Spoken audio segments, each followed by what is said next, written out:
Or, la première chose que j'apprends, c'est qu'on ne doit pas supprimer un symptôme. Le symptôme n'est qu'une conséquence. Et ça, c'est difficile à comprendre.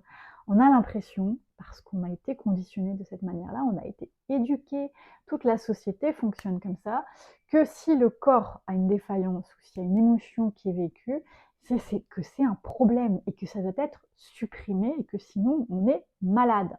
Or, c'est pas vrai. C'est pas vrai du tout. C'est une physiologie qui a conduit à ce symptôme. Mais ce n'est pas une physiologie défaillante, parce que le corps est intelligent. Et c'est ça qu'on a omis dans l'équation.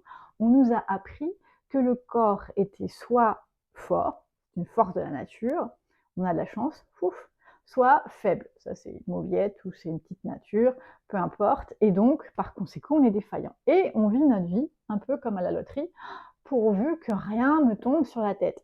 Et s'il me tombe quelque chose, un symptôme, mon Dieu, vite, vite, il faut que je l'éradique, il faut que je le supprime. L'éradique, pardon.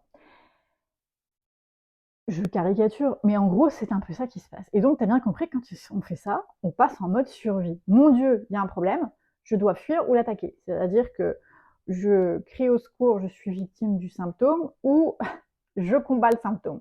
Et ça, c'est ce qu'on appelle le mode survie. Donc il faut bien que tu comprennes que le fait de vouloir supprimer un symptôme, parce qu'il y a un état de oh mon Dieu, au secours, il faut que je m'en débarrasse, qui est présent, amène un niveau de stress qui va ne faire que soit empirer, contribuer à maintenir le symptôme, ou à créer d'autres choses. Pourquoi? Parce que le corps va devoir répondre à un stimulus supplémentaire qui est oh, mon Dieu, au secours, niveau de survie, qui monte, qui est déjà assez élevé sur tous les individus actuellement. Pourquoi? Parce que personne sur cette planète Terre n'a un niveau de stress physiologique. Nous avons tous accumulé transmission généalogique, transgénérationnelle et puis génétique. Notre niveau de stress est déjà plus élevé que la norme en partant. Donc si tu te fies sur les bouquins d'anatomie physiologie par rapport au stress, c'est faux. Nous ne sommes pas dans les niveaux physiologiques, nous sommes déjà beaucoup plus élevés chacun.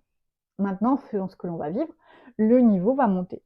Donc, si tu abordes le symptôme comme étant quelque chose à supprimer parce que ton corps est défaillant et que, mon Dieu, j'ai tiré le mauvais lot à la loterie, c'est la première étape qu'il va falloir faire, c'est-à-dire il va falloir se réconcilier avec ton corps, faire ton corps un allié et comprendre que le corps est intelligent. Ça, c'est la première chose à venir positionner. Le corps ne fait jamais d'erreur, il est intelligent.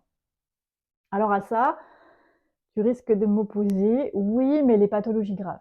Même principe, même principe.